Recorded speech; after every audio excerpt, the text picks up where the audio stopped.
ढाई माँ, ढाई माँ, ढाई माँ, आप कहाँ हैं? ढाई माँ, ढाई माँ, आज मैं बहुत प्रसन्न हूँ। ढाई माँ, आज मैं बहुत बहुत प्रसन्न हूँ। अरे ऐसा क्या हो गया पुत्री, फूली नहीं समा रही हो? क्या घट गया ऐसा? कुछ ऐसा घटा है ढाई माँ, जिसके कारण मेरी प्रसन्नता की कोई सीमा ही नहीं रही है। ढाई माँ, आप जानती हैं, हम मिथिला जा रहे हैं। मिथिला जा रहे हैं? हाँ। क्यों? क्योंकि ढाई माँ, वहाँ मेरे पुत्र राम और जनक दुलारी का विवाह होने वाला है। तो मैं क्या करूं? ढाई माँ, मैं मिथिला जाऊंगी तो आप भी तो साथ चलेंगी ना? ढाई माँ, मेरे राम का विवाह होने जा रहा है। तुम्हारे पुत्र राम का विवाह हो रहा है, मेरे पुत्र भरत का नहीं।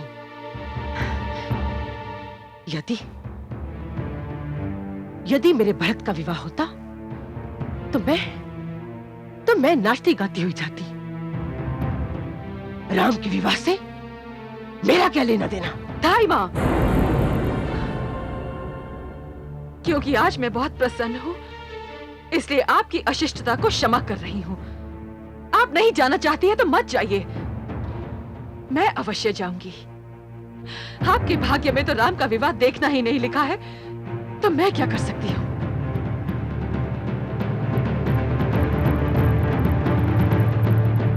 मेरे भाग्य में क्या लिखा है ये तो मैं नहीं जानती, किंतु तेरे भाग्य में क्या लिखा है ये मैं भली भांति जानती हूं। राम विवाह का परिणाम तो तू देखेगी।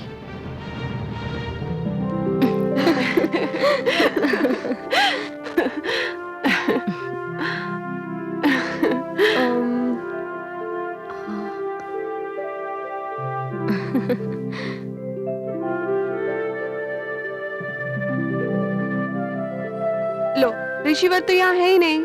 अब हम किससे कहें कि हमें अपने भाभी जीजाजी से मिलने की अनुमति चाहिए? बिना उनकी अनुमति के मिलना तो शिष्टाचार के विरुद्ध है। मुझे तुम्हारे विचार सुनकर हर्ष हुआ राजकुमारी।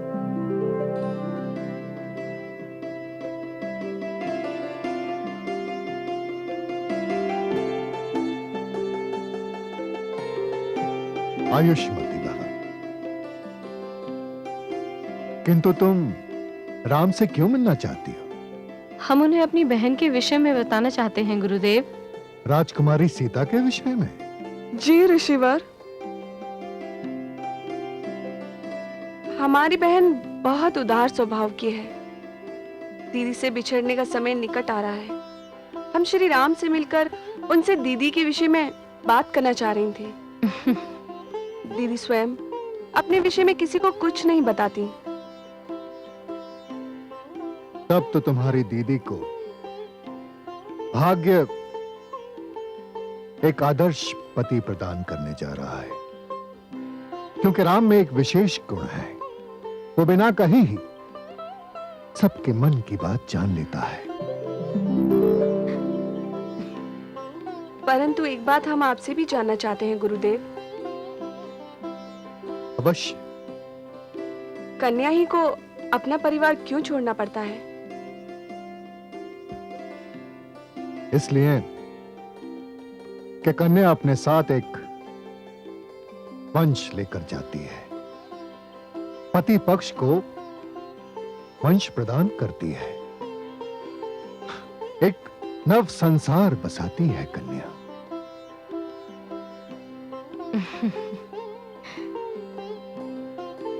आयुष्मती भव।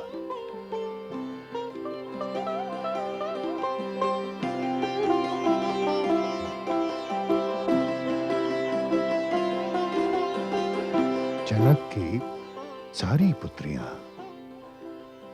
रूप, गुण, शील में श्रेष्ठ हैं।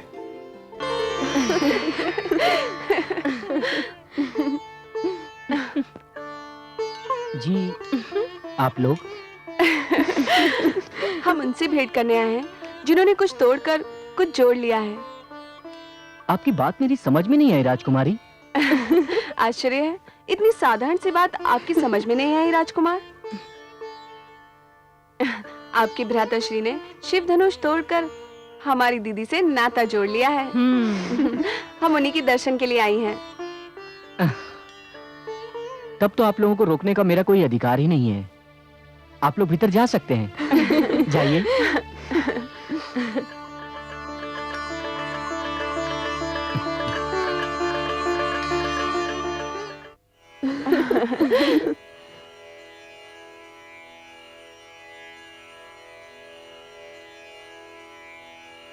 जीजा जी, प्रणाम जीजा जी। प्रणाम, स्वागत है आपका। हम मिथिलेश की पुत्रियां हैं, दीदी जानकी की बहनें। मैं उर्मिला, ये मानवी और यह श्रुति कीर्ति। प्रसन्नता हुई आपसे मिलकर। यहाँ आने का कष्ट कैसे किया? सुना है आपके पास सबके प्रश्नों का और हर प्रश्न का उत्तर है। स्वयं पूछ कर देख लीजिए, ज्ञात हो जाएगा। हम ये जानना चाहती हैं कि आपकी दृष्टि में पत्नी क्या है? पत्नी? पत्नी पुरुष की पूर्णता का चिन्ह है। वो उसका आधा अंग है और इसीलिए उसे अर्धांगिनी भी कहा जाता है। जब तक ये आधा अंग पुरुष को प्राप्त नहीं होता, वो अधूरा ही होता है। सचमुच राजकुमार, आपके पास हर प्रश्न का उत्तर है। आपसे प्रश्न करने वाला कभी निराश नहीं होगा। और कोई सेवा? आप हमारे अतिथि हैं, आपकी सेवा करना हमारा धर्म है। बस हमें यही पूछना था। अब हमें आज्ञा दीजिए। आपने मुझसे तो पूछ लिया कि मेरी दृष्टि में पत्नी क्या है। अब तनिक अपनी दीदी से भी तो पूछकर हमें बताइए कि उनकी दृष्टि में पति और पुरुष क्या है। हम अभी उनके पास जाकर पूछती हैं। उनका उत्तर हमें अवश्य बताइएगा। जी।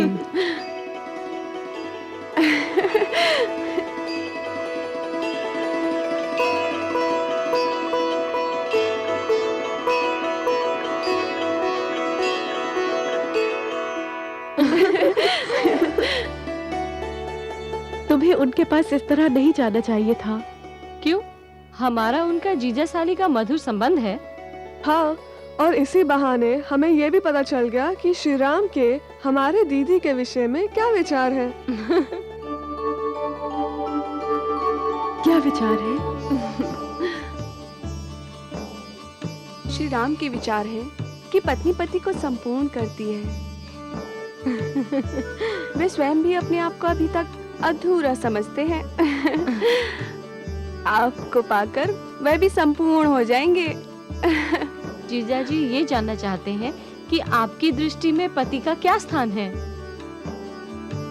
पति स्त्री के बिना अधूरा है, किंतु नारी, उसका तो पुरुष के बिना कोई अस्तित्व ही नहीं है। नारी लता समान होती है और पुरुष एक वृक्ष समान। लता वृक्ष के सहारे के बिना कैसे रह सकती है? पुरुष वृक्ष बनकर नारी को सहारा प्रदान करता है और नारी वो लता बनकर पुरुष को शीतलता प्रदान करती है।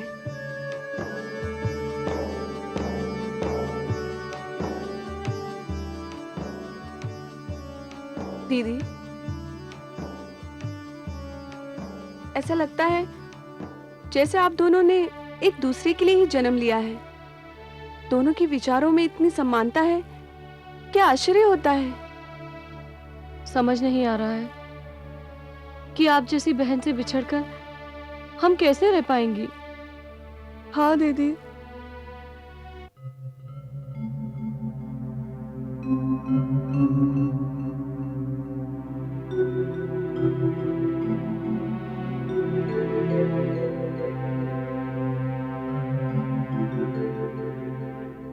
राजन, ऋषिवर आप?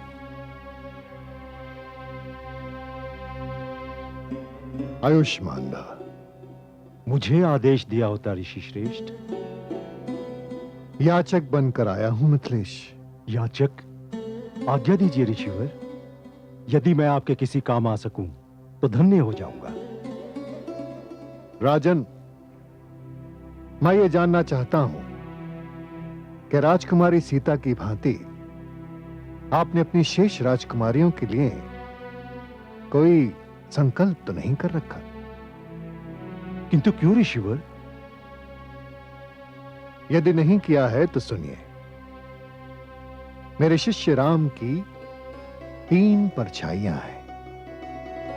अयोध्या नरेश के शेष 3 पुत्र लक्ष्मण, भरत और शत्रुघ्न राम की परछाइयों के समान हैं। मैंने आपकी शेष 3 राजकुमारियों को देखा है। वो सब गुणवंती, सुंदर और सुशील हैं। यदि आपकी अनुमति हो तो मैं महाराज दशरथ को लक्ष्मण के लिए उर्मिला, भरत के लिए मांडवी और शत्रुघ्न के लिए श्रुति कीर्ति का हाथ मांगने का परामर्श दूं? आपने एक वाक्य से मेरे जीवन की सारी चिंताओं को हर लिया। ऋषि श्रेष्ठ, विश्वास करें, सीता के स्वयंवर ने मुझे जीवन की सबसे महान प्रसन्नता प्रदान की। किंतु उसी के साथ मैं चिंतित भी था। चिंतित इसलिए था कि मेरी सीता को योग्य वर ही नहीं, सर्वश्रेष्ठ वर मिल गया। किंतु मेरी शेष राजकुमारियों को योग्य वर मिल सकेंगे?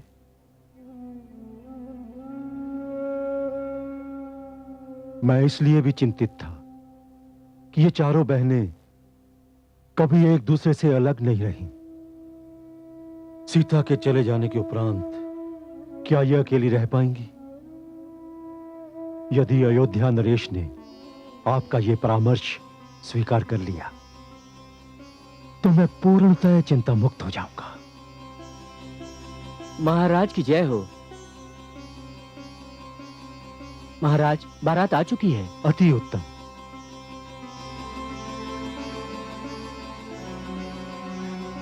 राजन, आप निश्चिंत रहें। मुझे विश्वास है कि महाराज दशरथ मेरे परामर्श को अनदेखी नहीं करेंगे। आप बारात का स्वागत कीजिए। मैं राम और लक्ष्मण को सूचना देता हूं। धन्यवाद ऋषिवर। यशस्वी भव। धन्यवाद।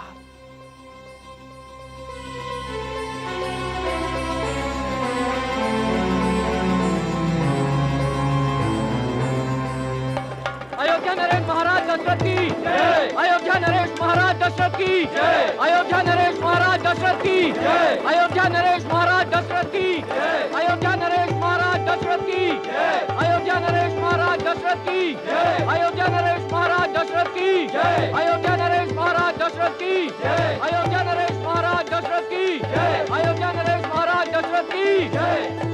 ऋषिवर, आज आपने यहां पधार कर पूरे संसार में जनकपुरी के मान में वृद्धि कर दी। यशस्वी भव, आयुष्मान भव। महाराज,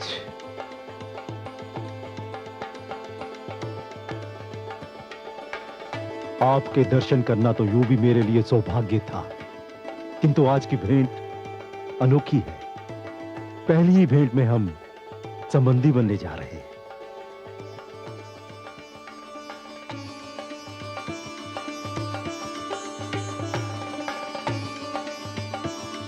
राजन, राम और लक्ष्मण से तो आप मिल ही चुके हैं। ये मेरे शेष 2 पुत्र भरत और शत्रुघ्न हैं। आयुष्मान भव। आइए महाराज।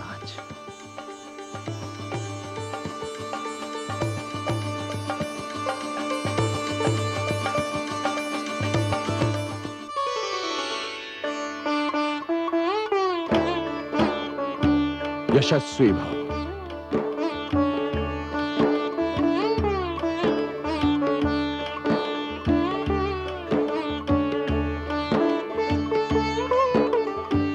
पिताश्री।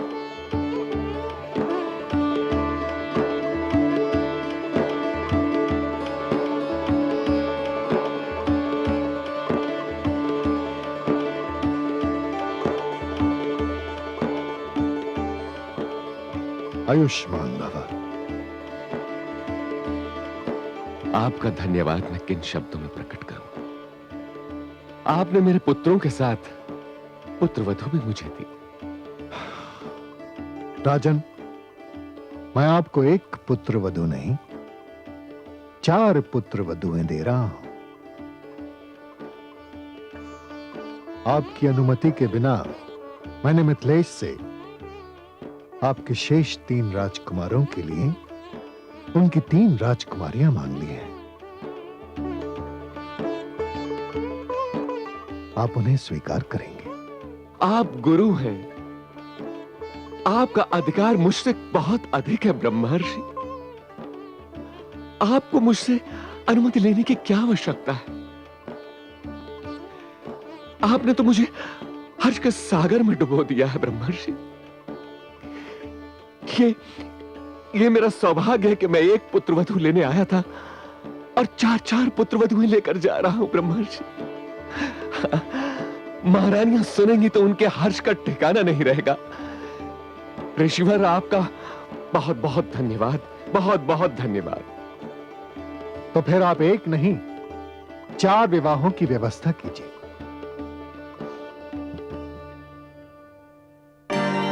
गूंजे मंत्र विवाह के, गूंजे मंगल गान, जनक सुनयना मिली करे, सिय को कन्यादान।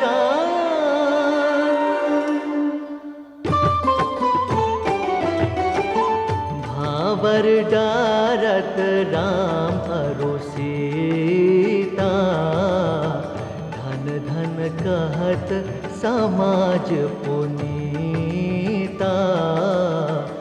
राम सिया सिर सेंदूर डारे, ऋषि मुनि मंगल मंत्र उचारे, ऋषि मुनि मंगल मंत्र उचारे।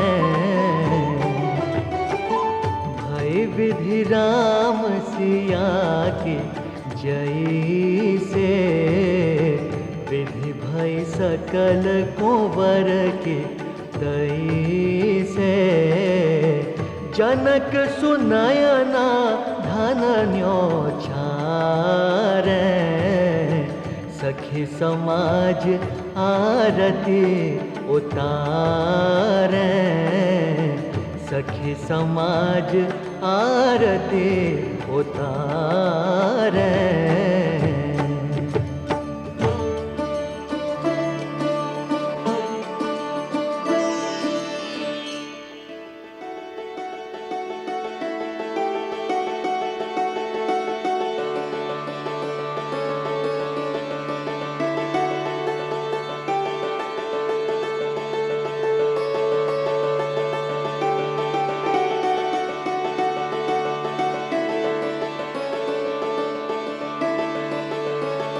महाराज, अज्ञानता में मेरी पुत्रियों से कोई भूल हो जाए तो उन्हें क्षमा कर दीजिएगा। राजन, मैं जनकपुर से 4 पुत्रवधुएं नहीं 4 पुत्रियां लेकर जा रहा हूं।